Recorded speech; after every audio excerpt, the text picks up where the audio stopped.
Merci d'être avec nous sur les antennes de la télévision nationale. Au sommaire de ce journal, élection présidentielle du 28 décembre à Farana. Le ministre de la Défense est au contact de la troupe. Des messages de paix et de cohésion sociale ont été véhiculés pour un scrutin apaisé.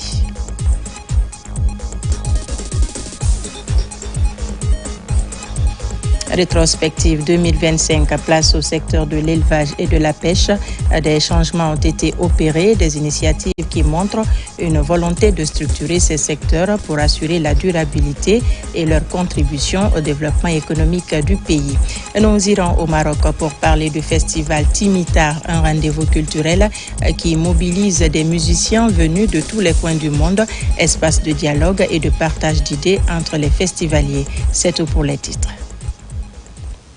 Bonsoir et vous êtes les bienvenus à la une de l'actualité ce soir. Vers la présidentielle du 28 décembre 2025, le ministère de l'administration du territoire et de la décentralisation est renforcé sur le plan de la logistique.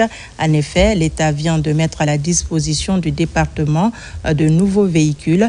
C'est pour permettre au cadre d'assurer la supervision du scrutin. Amadou Touré, Abdul Razak Souma.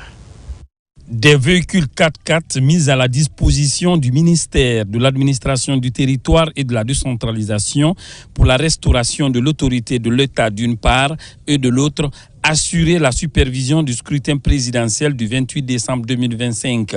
C'est une initiative du gouvernement guinéen pour permettre au cadre de ce département en charge des élections de veiller à la bonne organisation du scrutin présidentiel. Le président de la République, Monsieur Mamadi Doumbouya, chef de l'État, a pris toutes les dispositions pour mettre le département dans les conditions opérationnelles pour assurer, n'est-ce pas, cette mission. 332 sous-préfets sont dotés aujourd'hui de moyens de déplacement.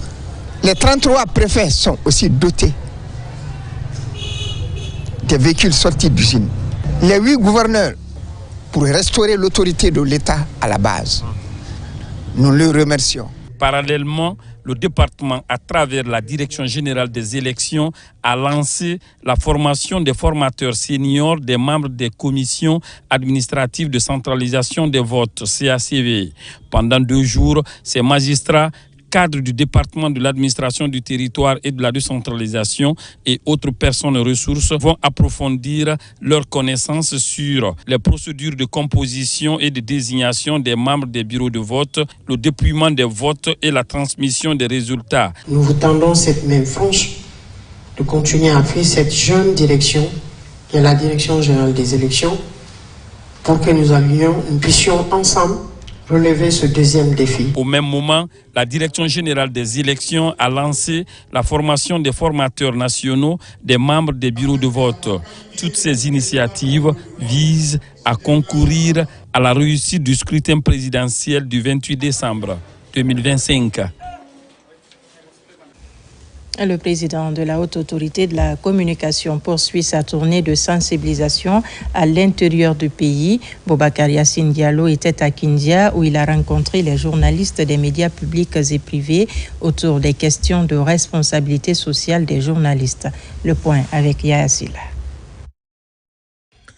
La région de Kindia a constitué la deuxième étape de sa tournée nationale, cruciale à l'approche de l'élection présidentielle prévue le 28 décembre 2025. Le président de la Haute Autorité de la Communication, Boubacar Yassine Diallo, est venu témoigner sa reconnaissance au travail bien fait des journalistes de Kindia pendant le référendum passé. Faites très bien pendant 1 an tous. Le jour où un seul fait mal, on ne le citera pas, on dira la presse. On dira la presse. Alors que c'est un individu qui a mal fait son travail. Je voudrais donc vous féliciter pour le travail professionnel que vous avez fait pendant le référendum, qui a été pacifique sur l'ensemble du territoire.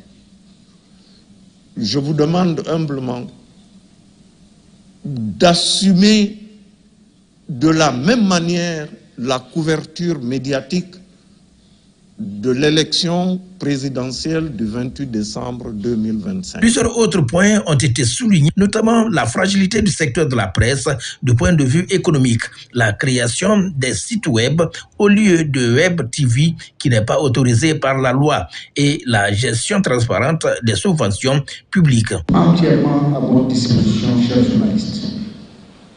Faites en sorte que toute information que vous devez diffuser, que vous avez la certitude, que vous l'avez vérifiée, que vous l'avez débarrassé des débits qui peuvent servir la terreur.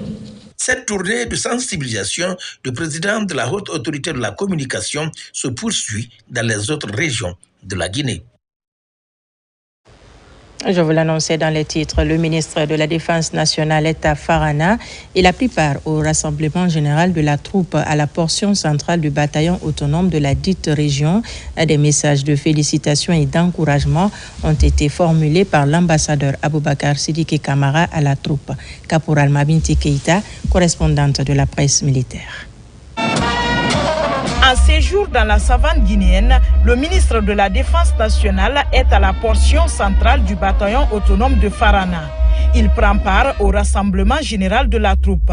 Devant le commandement des forces de défense et de sécurité de la région, le général Aboubakar Sidiki Camara a transmis à la troupe le message de félicitations et d'encouragement du commandant en chef des forces armées guinéennes pour la discipline, l'intégrité et la vigilance observées au quotidien. Quand un subordonné il fait son boulot, on le félicite, on ne le remercie pas, parce que c'est son devoir. Mais aussi un rappel, pendant cette période cruciale de l'avenir de notre pays, vous devrez faire preuve de vigilance sur le plan sécuritaire. Il faut être vigilant sur le plan disciplinaire. Vous faites partie du processus électoral en tant que citoyen. Vous devrez voter, vos pères et mères, vos épouses ou vos époux doivent voter. Il faut retrouver les cartes d'électeurs, les mettre en bonne position.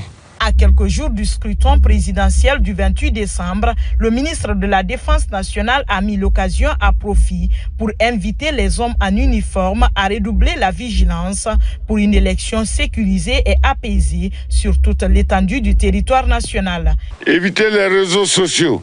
Les réseaux sociaux du militaire, c'est ici au rassemblement. Ce qu'on te dit ici, c'est ce que tu prends.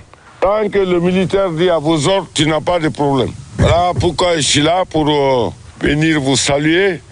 Parce que chacun a son domaine. Le ministre de la Défense ne peut pas être en ville ici pendant plus d'une semaine sans venir en tant que vieux soldat saluer ses frères d'armes. Dans une harmonie empreinte de cohésion et de fraternité, le ministre de la Défense nationale a partagé le repas de corps avec le commandement des forces de défense et de sécurité.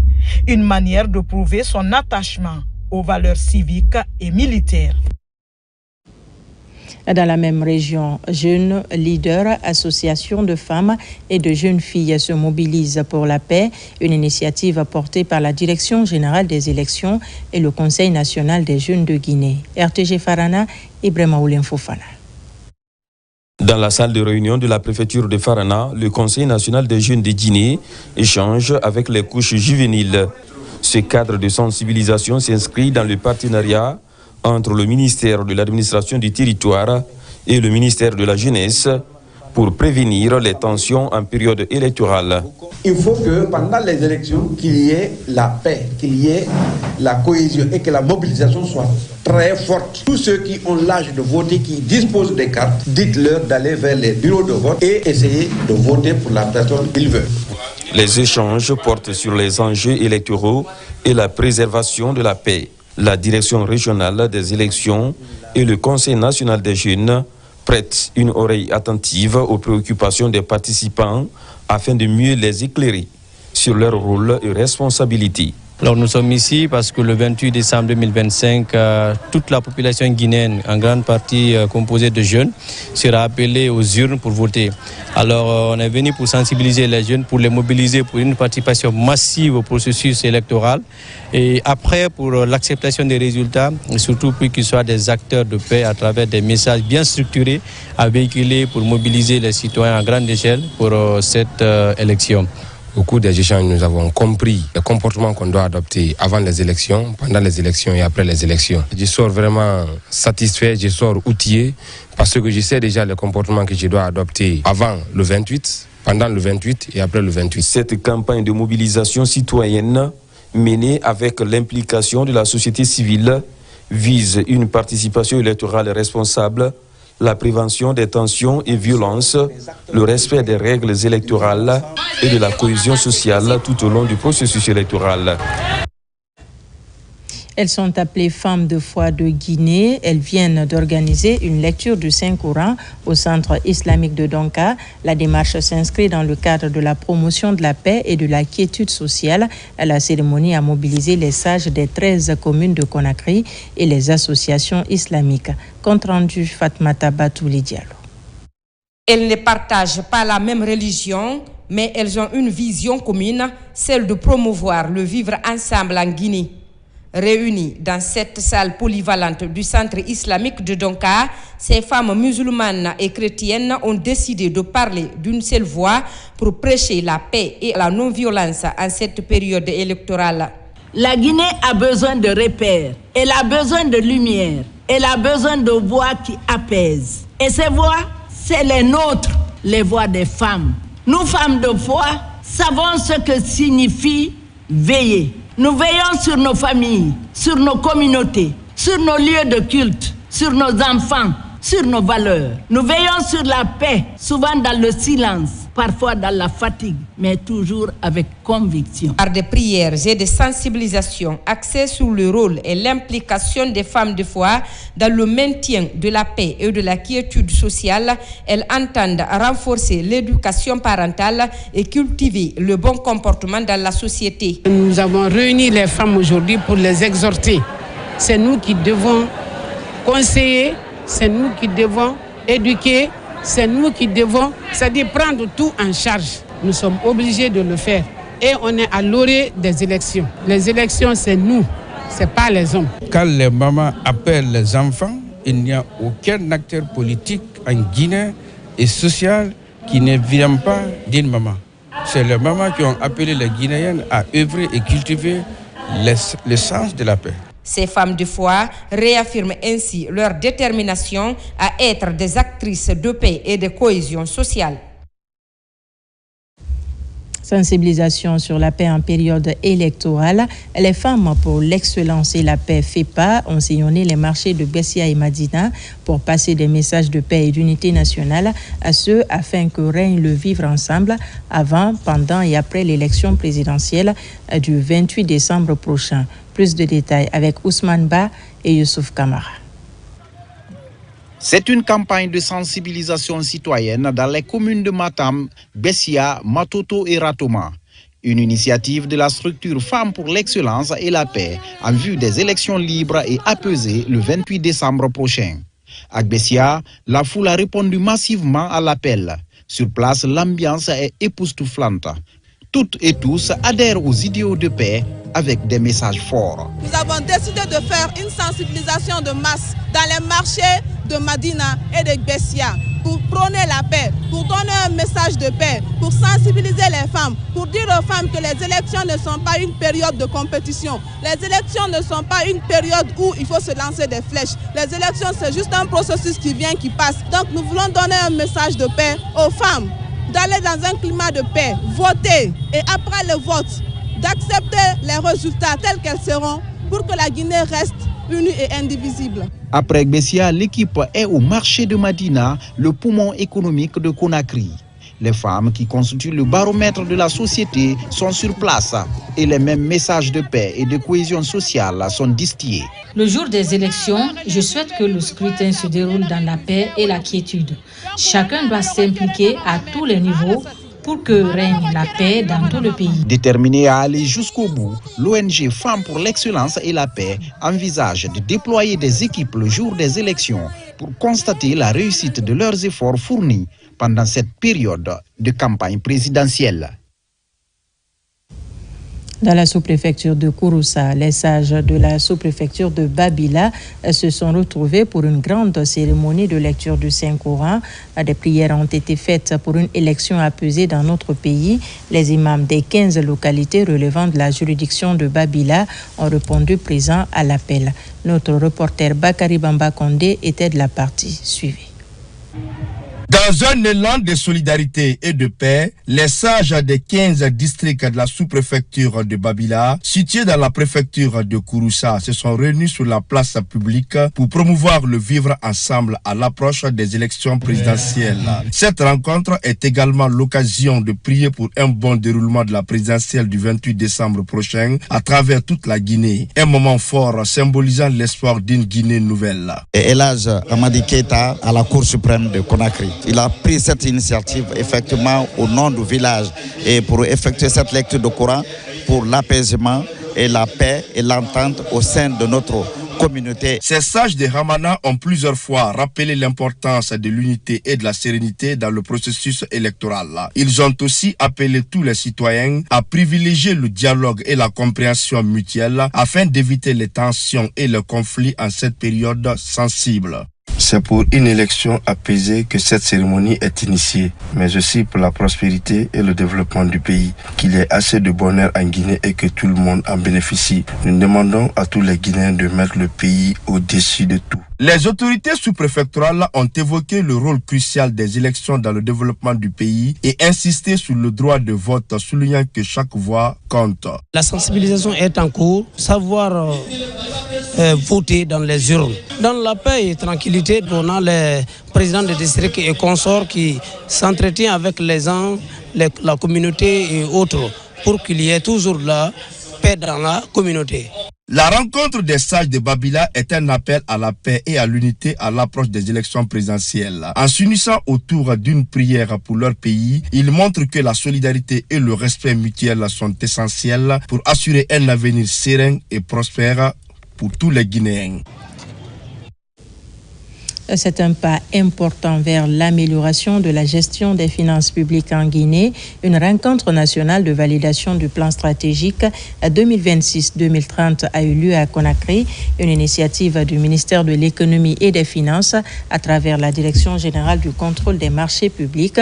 Résultat recherché, renforcer la performance de la commande publique et améliorer la qualité de la dépense publique. Mamadi Gassama nous en dit plus. Le programme de référence intérimaire étant arrivé à son terme, tous les projets de développement sont désormais orientés vers le programme Simandou 2040. Et c'est à ce titre que se tient cette rencontre nationale de validation du plan stratégique 2026-2030 de la Direction générale du contrôle des marchés publics. La validation du plan stratégique de la DGCMP consiste à doter notre direction d'un cadre de référence de travail, de collaboration avec ses partenaires et pour nous permettre de sortir désormais du pilotage à vue. L'enjeu est de redynamiser, moderniser et professionnaliser davantage la commande publique. Ces défis sont d'ordre de gouvernance, sont d'ordre de procédure, mais aussi ces défis sont d'ordre des capacités techniques humaine, tout simplement de capacité opérationnelle. Ce plan national qui se repose sur 4 axes stratégiques majeurs permettra désormais à la Direction générale du contrôle des marchés publics de renforcer son système de contrôle et maximiser sa contribution à la croissance économique nationale. Le premier axe de ce plan-là vise à aider la DGCMP à se digitaliser. Le deuxième axe qui va être abordé, c'est l'axe de la performance même de la DGCMP et l'amélioration de la gouvernance de la commande publique. Le troisième axe, c'est le renforcement des capacités des acteurs de la commande publique de Guinée. Et le quatrième axe va mettre l'emphase beaucoup plus sur la déconcentration des services de la DGCMP à l'intérieur du pays. Pour les autorités, ce nouveau plan constitue un outil essentiel pour garantir une meilleure gouvernance à travers une utilisation rationnelle des ressources et une commande publique plus efficace au service du développement. Dans l'actualité encore, la Jeune Chambre internationale de Guinée a tenu sa convention nationale du mandat 2025 et l'élection du nouveau bureau pour l'année 2026. Le but est de promouvoir le leadership et l'alternance démographique au sein de cette organisation. Plus de détails avec Mikini Moussa Kamara et Ibrahima Oulem Fofana. La Jeune Chambre internationale JCI de Guinée a procédé au renouvellement de son bureau exécutif pour la mandature 2026. Une assemblée élective a suivi pour élire le nouveau bureau avec la présidence de l'organisation locale comme poste phare. L'heure est venue d'ouvrir un nouveau chapitre de notre histoire. La JCI Guinée doit se réinventer, se moderniser et redéfinir son image pour être encore plus proche des jeunes, plus audible dans l'espace public et plus crédible auprès de nos partenaires. Moment fort de notre calendrier institutionnel, ce que nous avons vécu ces dernières semaines va bien au-delà de la simple exécution d'un programme. Cela a été un exercice de leadership collaboratif, fait de résilience, d'adaptation, parfois d'incertitude, mais nous étions animés par une volonté commune, servir avec excellence. Le bureau sortant énumère le bilan de son mandat. Si je devais résumer notre mandat en 3 mots, ce serait travail, résilience et impact. La Jeune Chambre internationale JCI est une ONG mondiale qui fédère les jeunes chambres de plus de 124 pays, réunissant des jeunes de 18 à 40 ans engagés pour transformer leur communauté. Présente au sein d'institutions comme l'ONU, l'UNICEF et l'UNESCO, la JCI agit pour les objectifs de développement durable. À l'Université de l'Abbé, des infrastructures modernes voient le jour. Elles sont inaugurées en présence des membres du gouvernement, des infrastructures pour renforcer l'excellence académique. Par ailleurs, des ordinateurs sont remis aux étudiants les plus méritants. Mounir Barish, reportage. Ces infrastructures pédagogiques modernes réalisées par le ministère de l'Enseignement supérieur viennent transformer durablement l'Université de l'Abbé. Elles répondent aux commodités requises et s'inscrivent dans la vision du chef de l'État qui place l'éducation au cœur du programme Simandou à travers le volet Simandou Academy dédié à la formation du capital humain. En inaugurant ces nouveaux bâtiments, vous affirmez clairement que l'enseignement supérieur n'est pas une charge pour l'État, mais un investissement stratégique pour l'avenir de la Guinée. C'est un message fort adressé à la jeunesse. La République croit en elle et mise sur son intelligence. Cet investissement majeur vise à doter les institutions du pays d'infrastructures innovantes, durables et adaptées aux exigences académiques modernes. En ce jour d'inauguration, je ressens à la fois de la fierté et de l'humilité. Humilité parce que ces réalisations nous obligent, elles nous imposent de hisser notre niveau de performance, de discipline et d'engagement. J'engage monsieur le recteur et son équipe à engager également très rapidement les démarches et donc de prévoir dans le budget 2026 l'ameublement des bâtiments qui restent, l'équipement de la bibliothèque, ainsi que l'aménagement de l'extérieur de ces infrastructures. Nous sommes à notre énième inauguration d'infrastructures. Nous en sommes très fiers, parce que cela répond à une problématique fondamentale. Pour que l'enseignement supérieur, la recherche scientifique et l'innovation puissent se développer, il faut avoir des infrastructures de qualité. La cérémonie est également marquée par une séance de fitness et la remise d'une importante quantité d'ordinateurs aux étudiants distingués par l'excellence académique. Un tour à l'usine de pommes de terre de Mamou. La patronne de l'industrie et des PME est de passage après la rénovation des installations. C'est dans l'optique de réactiver la machine industrielle de la Guinée. Reportage de Ali Badara Kondé. Le gouvernement poursuit sa politique de relance industrielle. En Mamou, la ministre de l'Industrie et des PME, Dr Diaka Sidibé, s'est rendue sur le site de l'ancienne usine de conserverie de la pomme de terre. Aujourd'hui complètement rénovée avec des équipements de pointe pour la transformation de la pomme de terre en fruits. Avec tous les risques que cela dénote, nous avons pris l'usine de Mamou afin de pouvoir la relancer. Aujourd'hui, nous faisons les frites surgelées. Les frites surgelées dans les sachets qui sont souvent à 1 kg, 2 kg et 2 kg 500. Et nous avons ici une chaîne qui fait 1 tonne l'heure. Dans les aménagements, on peut aménager les heures, donc on peut avoir 10 tonnes de frites par jour. Donc vous avez une chaîne d'une très grande capacité qui peut aujourd'hui absorber une grande quantité de pommes de terre. La transformation de cette ancienne conserverie en une usine de fruits est le fruit d'un partenariat public-privé. Et la visite de la ministre de tutelle symbolise une nouvelle ère pour l'industrialisation guinéenne. Aujourd'hui, nous pouvons nous rassurer que nous sommes pratiquement à 80% dans le cadre des travaux d'infrastructure.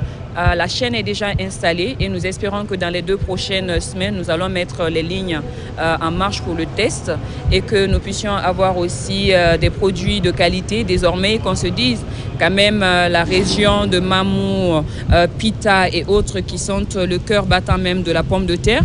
Nous avons voulu que cette usine s'implante ici et que nous puissions avoir désormais des frites surgelées en Guinée. Non loin de cette unité industrielle, Dr Diaka Sidibé a poursuivi sa visite dans les installations de l'ancienne usine d'outillage agricole de Mamou. Elle était autrefois dédiée à la fabrication d'outils et d'équipements agricoles. Promouvoir un environnement de travail sans violence, c'est l'objectif d'une campagne lancée au ministère de l'Hydraulique et des Hydrocarbures. Cette année, la campagne est placée sous le thème « Pas d'excuses, tous unis pour mettre fin à la violence numérique faite aux femmes et aux enfants ». Mariama Kamara pour des précisions. Le ministère de l'Hydraulique et des Hydrocarbures a officiellement lancé ses actions de sensibilisation dans le cadre des 16 jours d'activisme contre les violences basées sur le genre.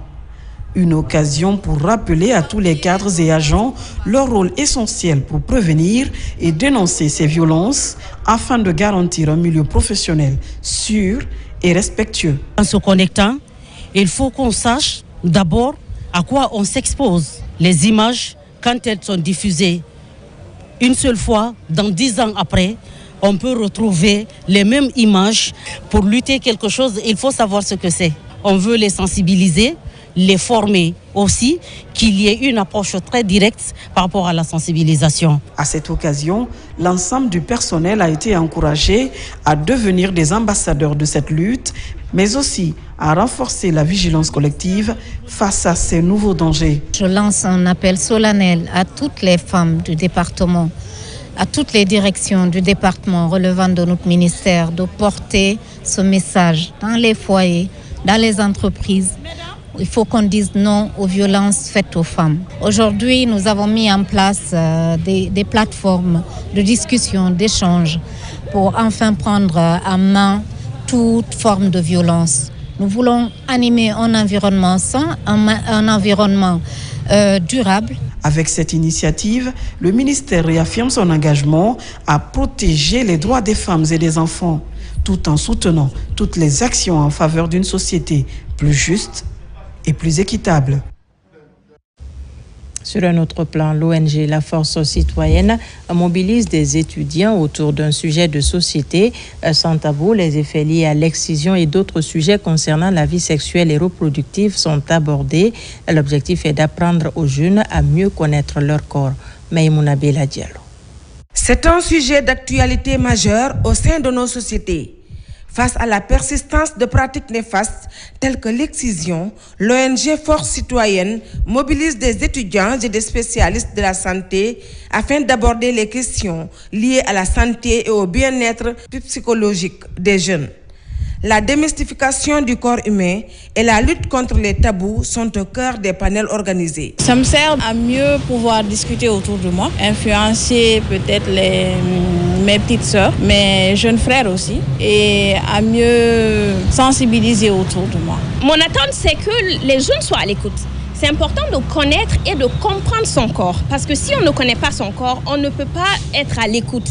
Parfois, il y a des maladies qui nous atteignent ou des problèmes que nous avons, mais qu'on aurait pu prévenir en étant à l'écoute de notre corps. Donc vraiment, c'est de la sensibilisation qu'on veut faire. On veut que les jeunes soient engagés et qu'ils soient à l'écoute de leur corps. L'excision et ses lourdes conséquences sur la santé physique et mentale des femmes, notamment les complications médicales, les traumatismes psychologiques et les atteintes aux droits humains ont été largement abordés. Les échanges ont également porté sur l'anatomie des organes sexuels et l'importance de l'éducation sexuelle dans la prévention de ces pratiques. L'objectif, c'était vraiment de partager avec les étudiants et étudiantes des connaissances par rapport à son corps, des informations liées à l'excision, des informations liées à la lutte contre le cancer du sang, le cancer de la prostate aussi, parce que lorsqu'on connaît son corps, on peut lutter contre beaucoup de maladies. Ce panel s'inscrit dans une série d'activités planifiées par l'ONG Force Citoyenne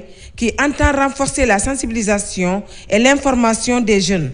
D'autres actions axées sur la santé sexuelle et reproductive, la prévention des violences basées sur le genre, ainsi que la promotion du bien-être des femmes et des filles figurent parmi les perspectives des organisateurs. Pendant ce temps, le financement technologique et le paiement marchand sont au centre de 2 jours d'échange à Conakry. Il s'agit d'identifier les leviers permettant à la Guinée de s'aligner sur les standards technologiques actuels. Sur place, Marie-Angélique Bangoura, Aboubakar Sidiki Kamara, reportage. Après une étude de terrain menée par ses experts, le projet WARDIP a de nouveau réuni les principaux acteurs du secteur financier, les entreprises technologiques ainsi que les commerçants. Au cœur des échanges, les enjeux liés à la finance technologique, au FinTech et au paiement marchand. L'objectif réel est de s'assurer que le Guinéen puisse réaliser ses paiements en ligne et dans ses boutiques avec des moyens de paiement électronique sûrs, fiable et sécurisé.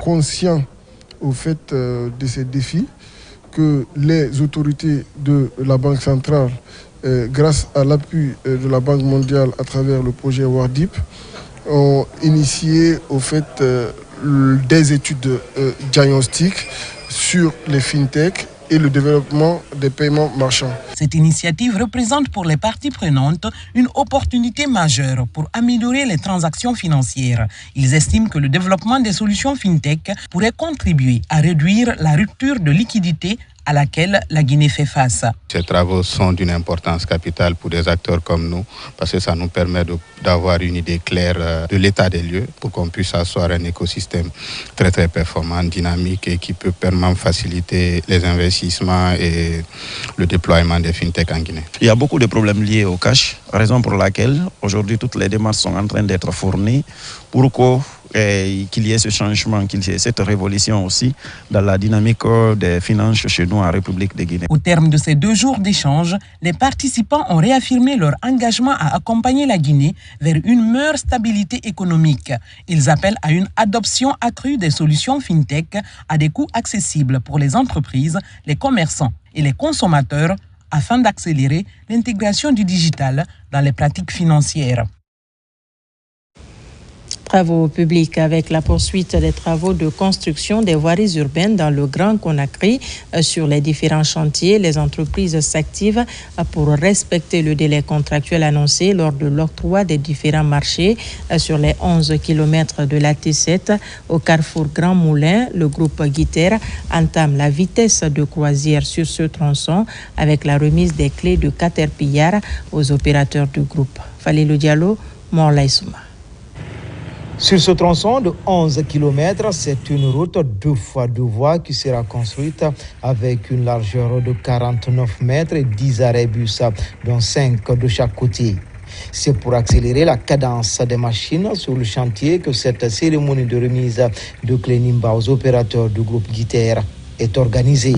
Notre rôle, c'est vous apporter, en tout cas en ce qui concerne nos domaines de compétences, plus de support pour que vous puissiez vous concentrer sur votre métier qui est de construire la Guinée. Notre rôle, c'est c'est que vous puissiez vraiment tirer la pleine capacité, le plein potentiel de ces équipements et que vous puissiez réussir vos projets dans les temps avec les coûts opérationnels prévus, justement pour avoir la meilleure profitabilité et pouvoir tirer le maximum des équipements.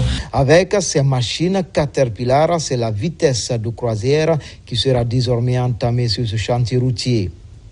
Un chantier qui va désengorger l'autoroute Le Prince et améliorer la fluidité de la circulation dans le Grand Conakry. Aujourd'hui, Dieu merci, on vient d'acquérir ces équipements qui vont nous permettre de travailler et dans le temps et en qualité pour la réalisation de ce projet ambitieux qui est la réalisation de l'autoroute 2x2 sur 11 km. Cette cérémonie marque bien plus qu'une livraison d'équipements. Elle illustre une ambition partagée, celle de moderniser nos moyens de production, renforcer notre performance opérationnelle et améliorer durablement la qualité de nos services. Sur les 11 km, 4 seront bientôt viabilisés et mis à la disposition des riverains et usagers de la route.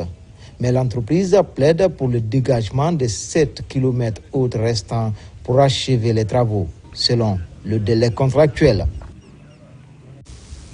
À présent, la rétrospective des faits marquants de l'année qui s'achève. Ce soir, on s'intéresse au secteur de l'élevage et de la pêche. Actuellement, ils subissent des changements importants afin de renforcer la santé des animaux, valoriser les produits locaux et moderniser les pratiques. Pendant ce temps, la pêche et l'économie maritime opèrent une mutation grâce à la modernisation des infrastructures, la lutte contre la pêche illicite et à la promotion de l'aquaculture. Ces initiatives montrent une volonté de structurer ces secteurs afin d'assurer la durabilité et leur contribution au développement économique du pays. Noumousso Diakité.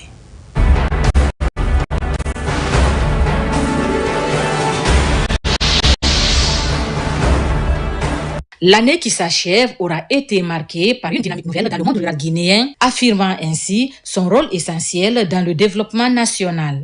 Au ministère de l'Élevage, sous la direction de Félix Lama, des mesures réglementaires ont été mises en place, telles que l'élaboration de textes d'application du code pastoral, du code de l'élevage et des produits animaux, ainsi qu'un guide des bonnes pratiques en élevage intensif. Pour relancer la filière avicole et en réponse à la grippe aviaire, le ministère a distribué gratuitement 600 000 poussins et 400 tonnes d'aliments, subventionné 100 000 tonnes de maïs, en plus d'appuyer les porciculteurs de la région forestière. 851 fermes fonctionnelles ont été intégrées dans une base de données nationale en cours de conception et un réseau vétérinaire national a été mis en place, renforcé par un dispositif de vaccination plus efficace. Ainsi, une campagne nationale de vaccination gratuite contre la rage avec 300 000 doses disponibles a été lancée, accompagnée d'un outil digital innovant pour surveiller la santé des animaux vaccinés. Pour résoudre les conflits entre éleveurs et agriculteurs, des mesures strictes ont été prises par le président Mamadi Doumbouya et supervisées par le ministre Félix Lama en octroyant des zones de pâturage et en interdisant la transhumance frontalière. Par ailleurs, un partenariat avec l'Agence brésilienne de coopération a été établi pour améliorer la génétique des vaches de la race locale Ndama et un programme national d'insémination de 2000 vaches a été lancé avec la FAO. L'année 2025 aura été l'année de la transformation et de la promotion du secteur de l'élevage afin d'assurer la souveraineté nutritionnelle et alimentaire en Guinée. Parallèlement, sur le littoral, la pêche et l'économie maritime poursuivent leur mutation avec des actions telles que la modernisation des infrastructures, la lutte contre la pêche illicite et la promotion de l'aquaculture. La validation récente de conquis au CNT marque une étape importante dans l'implémentation de la nouvelle politique publique alignée avec le programme d'économie bleue de l'Union africaine qui vise à valoriser durablement les ressources maritimes et fluviales du continent. Ces initiatives démontrent la volonté du pays d'exploiter ses ressources bleues de manière optimale tout en préservant l'environnement marin. Les secteurs de l'élevage et de la pêche se rejoignent dans une ambition commune, construire une économie durable, solidaire et résiliente où le monde rural joue un rôle central dans le développement économique et social de la Guinée.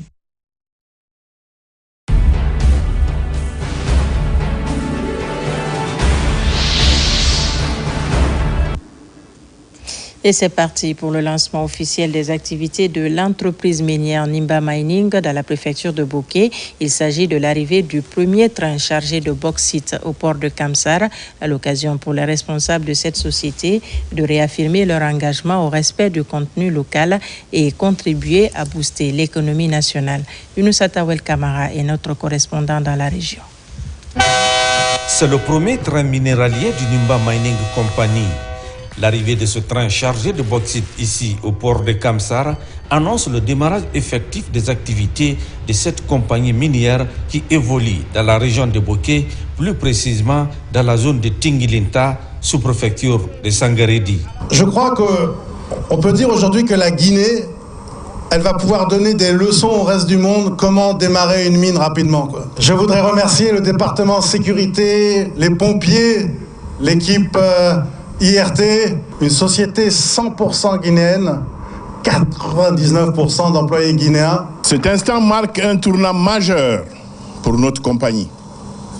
Pour la première fois, notre chaîne logistique fonctionne de bout en bout, de l'extraction au chargement maritime.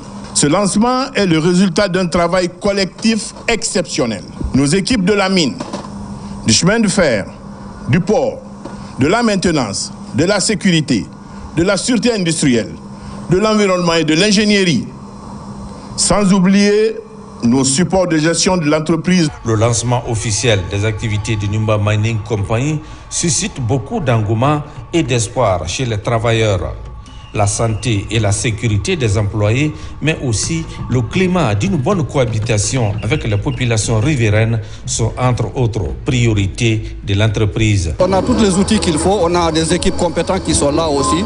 Chaque activité, chaque tâche est évaluée au départ avant de commencer n'importe quelle activité. Ce qui nous permet d'évaluer les risques et mettre des mesures correctives en place avant d'entamer n'importe quelle activité. Nimba Mining Company vient ainsi s'ajouter aux autres entreprises minières évoluant dans la région administrative de Boké pour booster l'économie nationale et lutter efficacement contre le chômage des jeunes. Le développement local et de vivre ensemble à Boké, la 4e édition du mini-marathon annuel vient de se tenir à Koboye dans la sous-préfecture de Tanene. Près de 600 coureurs ont parcouru 8 km dans la fraternité. Une mobilisation locale autour du sport initiée par le consortium SMB Winning dans le but de promouvoir la santé et le bon voisinage avec les communautés. Le portage de Mamadi Terna Kamisoko. Près de 600 coureurs, un même élan et un message fort. Courir pour la paix et la cohésion sociale. À Boké, le consortium SMB Winning organise la 4e édition de son mini-marathon dans le district de Kaboué, à Maraya, sous-préfecture de Tanene. Ici, le sport s'impose ainsi comme un outil de rassemblement au service du développement local et du vivre ensemble. Sans nul doute, cette discipline sportive constitue un puissant facteur d'émulation. Elle incite chaque participant à se surpasser afin de porter haut le flambeau d'une génération consciente, responsable et engagée pour le développement de notre pays. Ce que nous allons exhorter à la population, c'est de faire de façon à les protéger, de ne pas barricader, de ne pas faire des histoires. Quand il y a des problèmes, remonter à la hauteur des autorités au niveau régional, préfectoral ou communal. Travailleurs du consortium, jeunes de la commune urbaine, agents de l'administration et représentants des collectivités locales ont parcouru 8 km aller-retour, tous à chance égale. Au-delà de la compétition, ce mini-marathon se veut un symbole de bon voisinage et de fraternité. J'ai déjà été 7e, puis 2e l'année dernière. C'était donc un objectif personnel de finir premier cette année. Le plus grand motif de l'organisation de ce mini-marathon est pour créer une relation harmonieuse entre le consortium, le SMB Winning et la communauté riveraine à Boké. À travers cette 4e édition, SMB Winning réaffirme son engagement en matière de responsabilité sociétale, de dialogue communautaire et de promotion d'une paix durable et inclusive. La cérémonie s'est achevée par la remise des prix aux meilleurs coureurs des catégories guinéennes et chinoises dans une ambiance festive. Et puis la protection des concessions minières, une promesse renouvelée à Kouroussa. Au stade municipal, un rendez-vous sportif est organisé pour promouvoir la cohabitation pacifique entre l'entreprise KGM et ses communautés impactées. L'événement annonce également les festivités de fin d'année pour exposer de grandes ambitions. Le point avec Diamokaba. Kouroussa autour de Curon, de belles histoires de cohabitation pacifique reprennent entre l'entreprise KGM et ses communautés. Le regain de motivation ne laisse personne indifférent pour célébrer l'entente. Ce match marque le début de nos célébrations de fin d'année 2025 qui symbolise l'unité qui nous anime. Ce match est une fête, mais il symbolise aussi notre engagement partagé, travailler ensemble pour le succès de Kouroussa et de la mine de KGM. Que la victoire soit celle de la solidarité et de notre avenir commun. Cette initiative de KGM est vraiment salutaire. L'union sacrée des communautés de Kouroussa est l'un des avantages pour que règne la stabilité.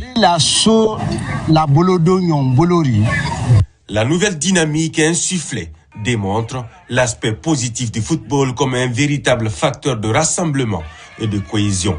Ici, pas de vainqueurs ni de vaincus pour perpétuer ces belles retrouvailles afin d'instaurer la tranquillité à Amana, une autre place forte de l'or. Merci aux organisateurs. Ce vecteur de lien social renforce la collaboration. C'est un match d'amitié, un match de fraternité.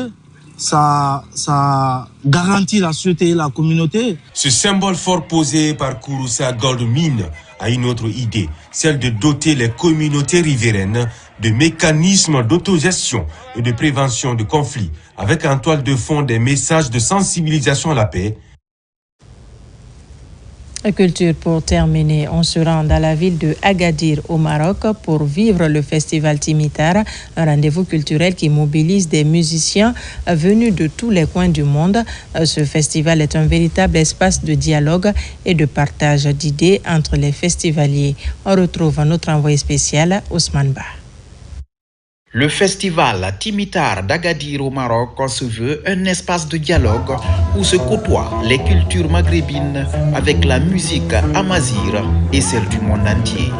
Le festival démarre par des points de presse comme pour souhaiter la bienvenue à l'ensemble des participants avec la musique comme facteur incontournable d'intégration des peuples. J'avais d'ailleurs accueilli il y a quelques années Siko Bombino, mais aussi d'autres artistes de Guinée, sans oublier les artistes de renom comme Youssou N'Dour, Salif Keita, Oumou Sangaré, tous ces artistes qui sont venus se produire pendant des années ici au Festival Timitar. Mais cette année particulièrement, on accueille un plateau africain assez riche avec des artistes notamment issus du pays qui vont participer à la Cannes cette année. Cette 20e édition mobilise des talents. À l'ouverture, une soirée africaine du sud du Sahara. Sur le podium, Chanel, Chris M. Des rythmes et mélodies avec la danse typiquement teintée des couleurs de l'Afrique centrale. La musique, c'est vraiment l'une des bénédictions que Dieu nous a données. Préservons la musique, préservons la culture, continuons de partager l'art parce que vraiment l'art est magnifique. Puis c'est la grosse calibre, le reggaeman ivoirien Alpha Blondy, qui du haut de ses 72 ans émerveille le public avec ses chansons fétiches, toujours d'actualité.